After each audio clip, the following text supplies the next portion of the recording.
Baik, pemirsa, malam ini kita kedatangan tamu yang spesial. Setelah tadi informasi yang sudah kita berikan, kami kedatangan, mungkin Anda sudah juga mengikuti, ada seorang kakek yang sudah berusia 83 tahun memenangkan gugatan atas kasus yang menimpa dirinya dari mulai tahun 1993. Dan kemudian tuntutannya diajukan kemudian begitu ya, memenangkan sebanyak 1 miliar rupiah. Gugatannya ini terjadi di Pengadilan Negeri Jakarta Selatan atas dasar tuntutannya terhadap Jaksa Agung. Saya sudah bersama dengan kakek Wimanjaya Kiper Liotohe. Selamat malam, Pak Wiman. Selamat malam. Baik, Pak Wiman, Anda baru saja diputuskan menang ya dalam Pengadilan Negeri Jakarta Selatan Ya. dan memenangkan 1 miliar rupiah. 1 miliar rupiah. Biasanya menurut pengacara biasanya kalau melawan pemerintah paling tinggi 5 juta, 10 juta. Tapi 1 miliar itu satu keajaiban. Pak Wiman, berapa tahun berjuang untuk memenangkan kasus ini? Kasusnya baru diajukan 2 tahun lalu. Dari 2 tahun lalu diajukan dan kemudian baru menang. Ini perjalanan panjang sekali ya, Pak Wiman? Masih panjang. Awalnya kenapa Pak Wiman bisa sampai memenangkan kasus ini dan memenangkan gugatan atas jumlah 1 miliar rupiah? Karena pada tahun 1993, Presiden kedua Republik Indonesia yang sudah wafat gitu ya, Pak Soeharto, pernah mengatakan ada orang gila yang mencoba melawan saya. Ya, Sesaat lagi itu ya. pidato Presiden Soeharto di Tapos.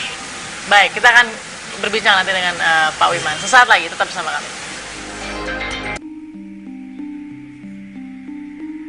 Di usianya yang tidak muda lagi, semangat Wimanjaya melawan ketidakadilan masih membara.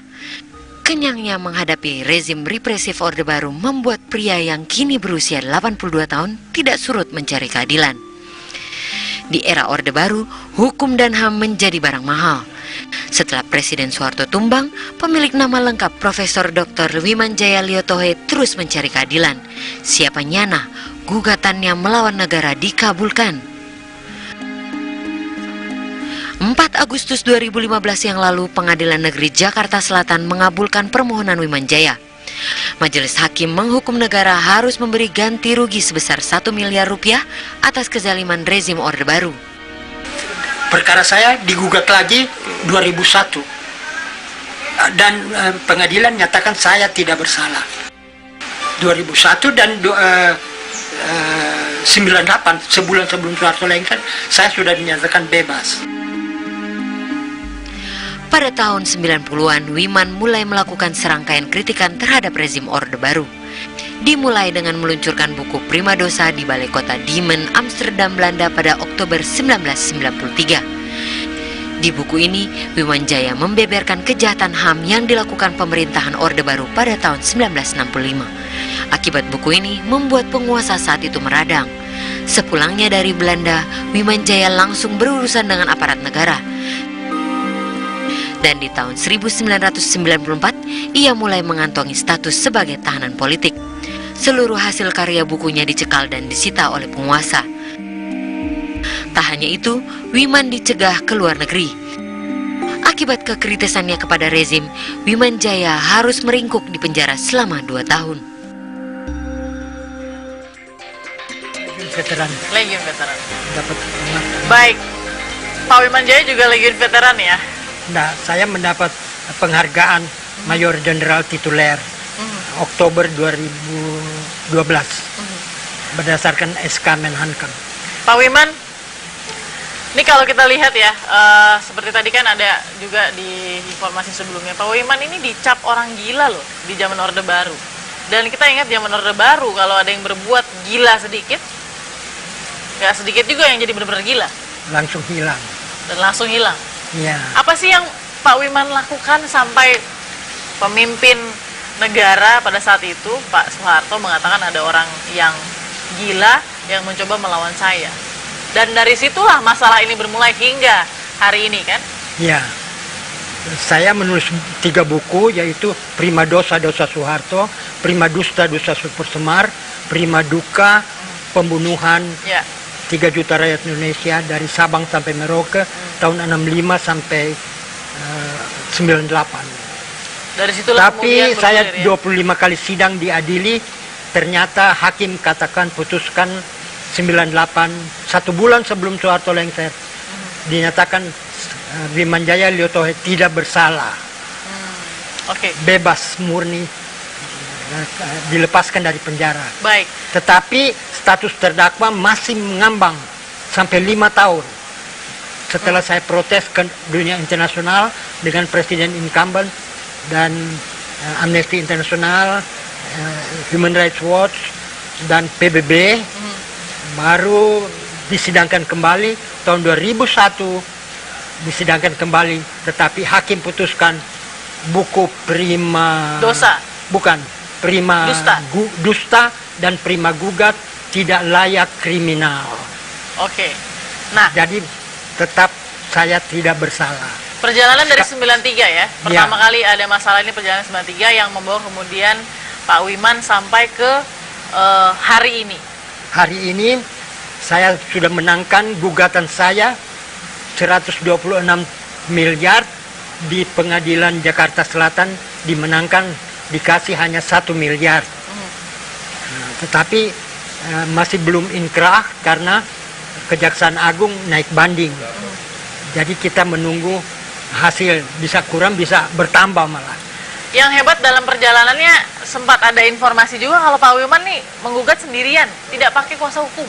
Ya, saya tidak pakai pengacara, tetapi bisa menang.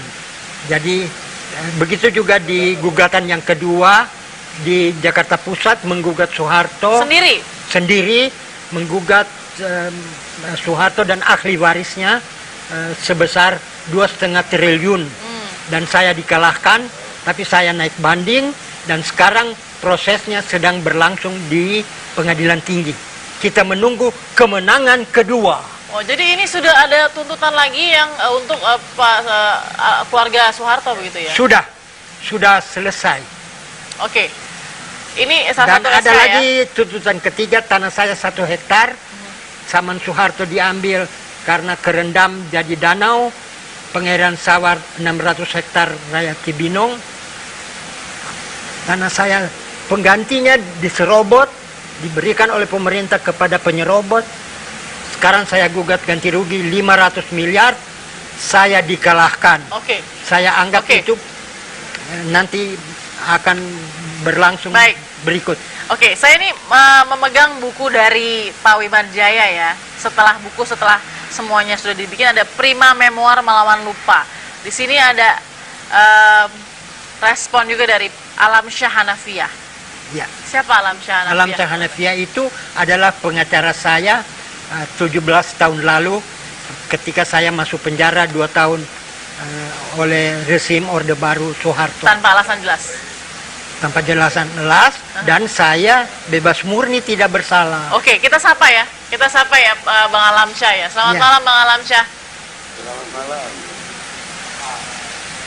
Bang Alamsyah, ini bisa dikatakan mungkin seperti sudah keluarga nih sama Pak Wiman ya. Karena 17 tahun kenal lebih begitu ya.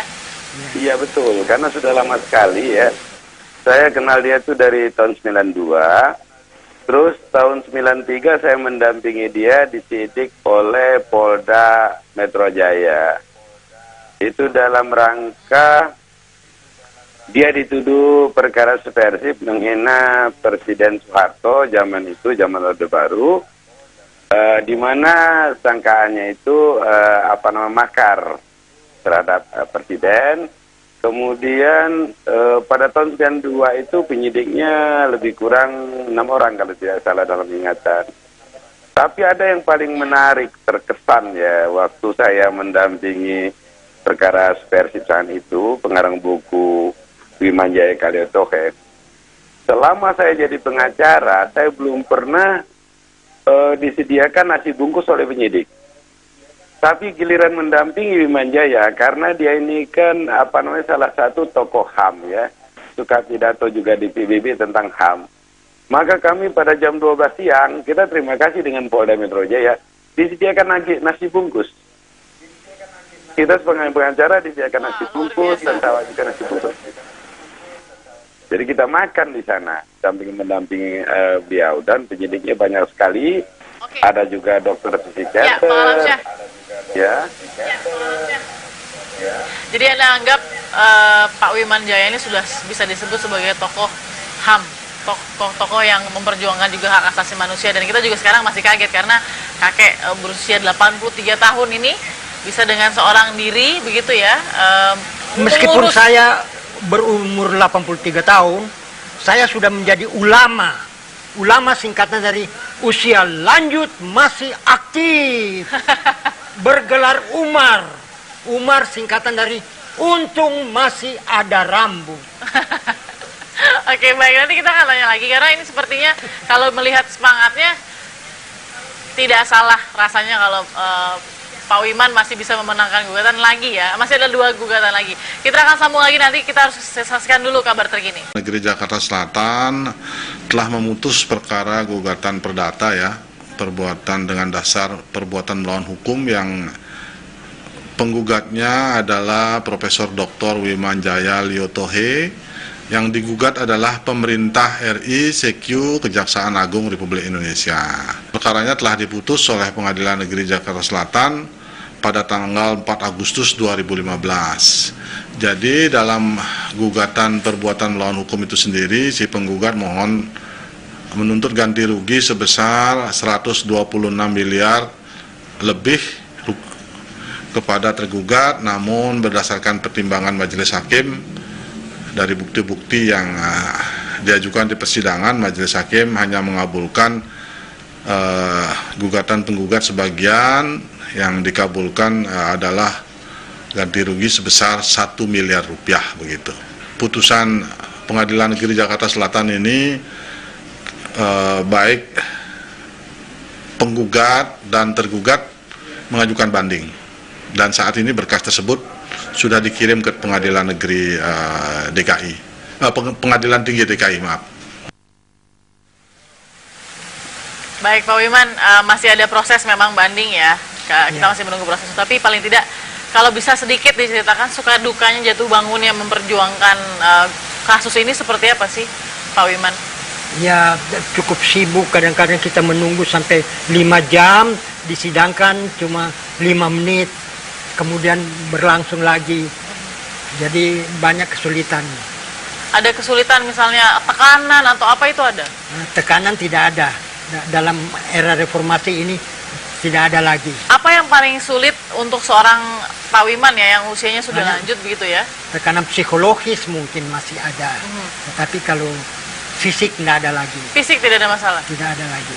Jadi setiap hari menghadapi pengadilan itu sendiri saja begitu? Enggak? Sendiri, menyusun replik, duplik, memori banding, kontra memori banding, semua sendiri.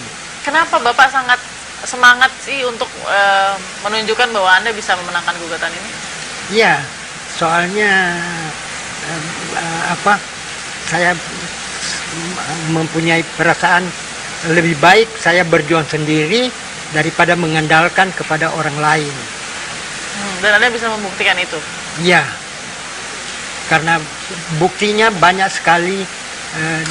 Pengadilan yang saya lihat, pengadilan sekarang tidak seluruhnya sesuai dengan perundang-undangan dan tidak sesuai dengan alam reformasi. Jadi Anda ingin menghadapinya sendiri dan membuktikannya? Iya. Keluarga bagaimana? Tahu Bapak sudah tua, terus kemudian sudah lumayan banyak asam garam gitu ya dalam menghadapi masalah ini, terus kemudian tetap maju untuk memenangkan gugatan 126 miliar. Mereka dukung saya, tetap dukung dalam doa saja. Mereka dukung. Nggak ada yang larang? Oh, sudahlah Pak, di rumah saja atau lain-lain?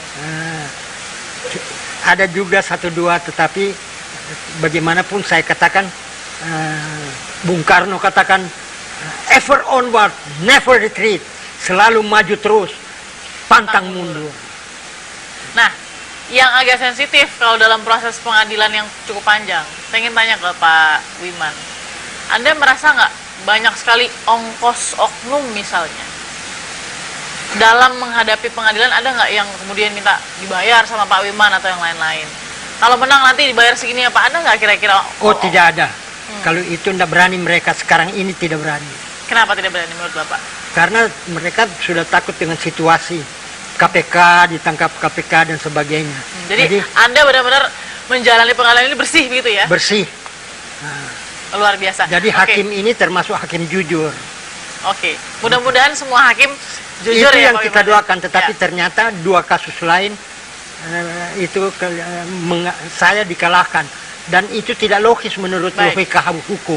Baik, kita ingin ke temannya Bapak lagi nih, Pak Alamsyah nih. Bang Alamsyah, Ya, Anda kaget tidak sih Pak Wiman bisa berhadapan sendirian begitu menghadapi ini dan kemudian memenangkan gugatan ini? Ada tidak sih seperti Pak Wiman ini yang semangatnya seperti ini, tokoh HAM kita? Gitu? Halo, belum ada Mbak Balkis. Karena begini, Pak Wiman bisa menggugat perkara ini secara perdata ke pengadilan, itu karena dia didakwa secara pidana perkara subversif, itu dari tahun 98. Nah, ternyata sudah itu dia pernah ditahan oleh Mabes Polri, ditahan juga oleh Kejaksaan Agung, maupun ditahan juga oleh hakim pengadilan. Akan tetapi, begitu tahun 98, pada persidangan ini paling menarik sebenarnya ya. Karena zaman itu kan zaman Orde Baru, ini sedangkan ini kasus subversif. Maka begitu jaksa tidak bisa menghadirkan ada 5 orang saksi kalau tidak salah dalam ingatan Mbak Balkis, itu ceritanya yang perlu dihadirkan 1 Lim Solyong, kedua Bob Hasan, ketiga kalau tidak salah ketua MPR zaman itu Muhono barangkali, keempat Ratna Sari Dewi Soekarno. Karena orang-orang ini dimuat di dalam buku dibuat dalam buku Prima Dosa itu adalah narasumber, termasuk juga ada profesor dari Belanda, dari Prancis, itu dimuat semua di sana. Di majalah-majalah itu dikutip semua, berita-berita di luar negeri itu dikutip, dijadikanlah satu buku. Sehingga pada saat itu karena jaksa tidak bisa menghadirkan 5 orang saksi itu, sedangkan masa penahanan tidak lama lagi, kalau tidak salah 1 minggu lagi berakhir, akhirnya Hakim Jakarta Selatan mengetok palu, menunda perkara itu sampai tidak ada batas waktu, dan memerintahkan jaksa untuk membebaskan dia dari penjara Cipinang. Tapi si klien saya ini memang sangat unik dan memang sangat kuat sekali mentalnya. Ada kenangan histori tersendiri. Pada saat itu, setelah dia diketok palu, dinyatakan dibebaskan dari penjara Cipinang, kami ke Cipinang. Begitu saya jemput ke Cipinang, bersama dia kan ambil tahanan awalnya. Begitu kita jemput ke Cipinang, saya baru kali ini ketemu klien yang memang luar biasa mentalnya kuatnya. Hari itu kami diketok palu jam 11 siang. Baru satu-satunya perkara subversif zaman Orde Baru yang bebas murni. Jadi pada saat itu, kita ke Cipinang, ternyata begitu sampai di Cipinang, surat-surat pengeluaran Pak Wiman sudah disiapkan semua oleh Kalapas Cipinang dengan baik hati. Akan tetapi begitu dipanggil, Pak Wiman ada memohon. Saya masih ada tulisan. Masih mau menyelesaikan tulisan dengan ketikan. Bisa nggak saya mohon ditunda 2 hari lagi saya di penjara ini? Saya kaget mendengar, semuanya juga kaget. Ada orang, biasanya semua orang yang di penjara kepengen buru-buru keluar. Kalau Pak Wiman minta tempo dia 2 hari lagi karena saya tanggung katanya. Ngetik di sini, nulis di sini. Nah itu ceritanya yang terasa terkesan unik bagi saya. Kesan yang sangat menarik begitu ya di mata Anda terhadap seorang Wiman Jaya, kiper Loetiho ya, yang kemudian bisa bebas murni, satu-satunya bebas murni di zaman Orde Baru. Terima kasih Bang Alamsyah Hanafiah sudah berbagi dengan kami. Kita akan lanjut lagi nanti kapan-kapan. Terima kasih Bang Alamsyah. Baik. Nah, Pak Wiman, yang menarik bagi Bang Alamsyah ya, Anda itu sebagai sudah tokoh hak asasi manusia, tokoh kemanusiaan, paling tidak Anda memperjuangkan hak-hak itu. Ya. Tapi kalau Anda lihat sekarang begitu Pak Wiman, makin krisis orang yang kritis, apa yang Anda bisa sampaikan kepada pejuang-pejuang HAM yang masih muda-muda? Yang masih muda-muda, tetap berjuang terus menurut hati nurani yang bersih dan jujur. Jadi jangan meniru teladan pemimpin-pemimpin sekarang mereka bukan negarawan. Ya. Pemimpin sekarang hanya ada dua macam, yaitu badut dan bandit. 2B, badut dan bandit. Selain Soekarno dan para founding fathers, tidak ada negarawan sekarang ini. Baik, kita akan sambung lagi nanti ya Pak Wiman ya, tetap bersama kami. Anda memenangkan gugatan 1 miliar rupiah sejauh ini Pak Wiman. Mau diapakan uang itu sebenarnya? Rencana saya, karena saya punya tanah waris dari kakek saya Raja Tanawata, maka saya akan mendirikan sekolah tinggi internasional Asia Pasifik di Sangihe Talaut. Di Sangihe Talaut? Ya. Karena itu merupakan tanah lahir Anda? Ya, tanah kelahiran. Dan supaya juga bisa ada devisa dari Asia Pasifik masuk ke daerah Sangihe Talaut yang rakyatnya masih miskin. Kenapa berpikir untuk bikin sekolah di situ? Karena kalau gereja sudah banyak, kalau agama sudah banyak, sudah jadi sekolah itu yang penting untuk mendidik generasi baru maupun generasi Asia Pasifik. Asia Pasifik yang dari berbagai negara. Tapi Pak, jadi bahasa pengantarnya nanti bahasa Inggris. Pak Wiman, Anda berjuang lama sekali loh. Tapi pas memenangkan gugatan uang 1 miliar rupiah, Anda mau bikin sekolah di tempat tanah lahir Anda. Iya. Kenapa? Kenapa tapi sampai seperti itu? Supaya bisa membantu daerah sekaligus mendatangkan devisa dan sekaligus juga meningkatkan taraf hidup rakyat daerah. Nggak mau kerja sama aja sama pemerintah kan untuk bantu Sangihe Talaut? Kalau pemerintah punya program sendiri juga. Memang sudah jadi kita niatnya tidak ingin menggantungkan pada program pemerintah. Jadi ingin memang membuat di situ. Ya. Kenapa buatnya di Sangihe Talaut selain tanah kelahiran? Supaya rakyat Sangihe Talaut juga bisa merasakan jasa kakek saya, pahlawan Sangihe Talaut, Raja Tanawata, ayah saya, veteran pejuang Baik. Republik Indonesia, perintis kemerdekaan Republik Indonesia. Baik. Dan sekarang Wimanjaya Lyotohe. Baik. Anda ingin Profesor meneruskan Doktor itu ya? Mayor Jenderal tituler. Baik. Saya sudah terhubung juga dengan dari Komisi 3 ya. Ini yang wakil rakyat kita juga ini ada Bang Desmond Mahesa. Selamat malam Bang Desmond.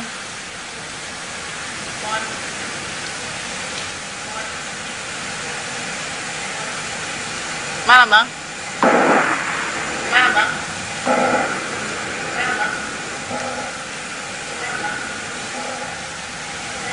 Ya, masih belum terhubung nampaknya dengan Bang Desmond Mahesa. Kita akan coba lagi nanti.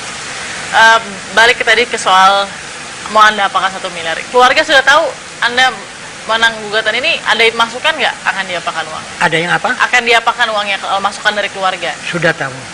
Sudah tahu dan mereka semua mengamini gitu ya? Iya. Nah, kalau nanti banding misalnya Pak Wiman, apa yang Anda khawatirkan ada nggak dari banding yang masih dilakukan oleh jaksa misalnya? Saya tidak ada yang saya khawatir, malah saya berharap antisipasi malah bertambah bukan berkurang. Jadi jumlahnya akan lebih besar lagi? Bertambah. Kenapa Anda bisa yakin? Karena saya lihat semua kasus banding yang melanggar hukum itu malah kalau naik banding malah tambah. Misalnya Angelina Sondak, malah tidak tambah Anas begitu ya? Baik. Jadi naik banding malah tambah. Baik, kita akan jadi coba saya lagi. juga berharap Jaksa Agung naik banding malah saya ditambah. Oke, kita sudah terhubung dengan Bang Desmond. Bang Desmond, selamat malam. Selamat malam. Bang, kita sedang bersama dengan Pak Wimanjaya di sini. Salah satu contoh tokoh HAM yang memperjuangkan. Ya, sedang menyaksikan Pak Wiman. Apa yang Anda ingin sampaikan kepada Pak Wiman, mungkin Bang Desmond? Pak Wiman, saya salut dengan Anda. Saya bangga dengan Anda. Anda memang orang tua yang patut dicontoh. Dan apa yang terjadi hari ini bagi saya bukan sekedar uang 1 miliar yang Anda perjuangkan. Tapi ini pembuktian bahwa Anda menuntut keadilan yang hari ini Anda teraniaya. Dan saya sangat hormat kepada Anda dan saya sangat salut kepada Anda. Dan saya bangga Anda pejuang sejati di mata saya. Ya. Bang Desmond. Ya. Ada message apa buat anak-anak muda yang mau menjadi aktivis HAM gitu? Kalau melihat semangatnya dari Pak Wiman. Saya sebagai junior beliau juga korban HAM, ya. Apa yang dilakukan oleh beliau ini kan ini bicara tentang hari ini adalah bicara tentang negara tidak memperlakukan kewajaran terhadap warga negaranya. Ya. Dan saya pikir sampai hari ini pun orang seperti Pak Wilmar ini kan masih banyak yang tidak diperlakukan adil. Kasus kawan-kawan korban 65 dan keluarganya, kasus teman saya, anaknya Yani Aprik, ya, kasus penculikan, ya, negara tidak mengatensi, ya, tentang nasib anak-anak orang hilang, teman-teman saya ini. Nah, saya harapkan, ya, teman-teman saya, orang muda, ya, berjuang menuntut keadilan, ya, negara tidak pernah memberikan rasa aman dan rasa keadilan kepada masyarakat. Ini yang baik, kita Bang dapat Desmond, terima kasih. Terima kasih Bang, terima kasih Bang. Terima kasih itu tadi pesan dari Bang Desmond. Kita akan jeda lagi karena setelah ini kita akan lihat apa kira-kira pesan melalui puisi yang akan disampaikan oleh Pak Wiman Jaya. Sesaat lagi. Ya pemirsa, kita akan tutup apa kabar Indonesia malam hari ini dengan membuat kita mendengarkan puisi favorit dari Pak Wiman Jaya pada saat dirinya sedang sedih, sedang dalam gulanda atau kemudian sedang susah begitu. Puisi inilah yang bisa menyemangati Pak Wiman Jaya dan juga mengingatkan kita sekaligus kehadiran dari Pak Wiman Jaya kali ini bahwa ada selalu sesuatu yang bisa diperjuangkan dalam mencari keadilan. Ini juga menutup akhir dari jumpa kita malam ini. Kita jumpa lagi besok, kita dengarkan dulu puisi dari Pak Wiman Jaya. Selamat malam. Di dalam susah dan senang, di dalam susah dan senang, di dalam susah dan senang, di dalam aniaya maupun di dalam tidak aniaya, saya tetap senang teringat akan puisi nyanyian oma saya Arisa Liotohe Sasela yang selalu menyanyi, hujan dengan panas berganti-ganti, bila hujan telah berhenti terbitlah matahari, sebegitu hidup manusia di dunia. Duka cita hilang, sukacita pun datang. Mari beramai-ramailah, bersuka-sukacitalah. Jangan ingat kesusahan, hiburkan hatimu hai teman.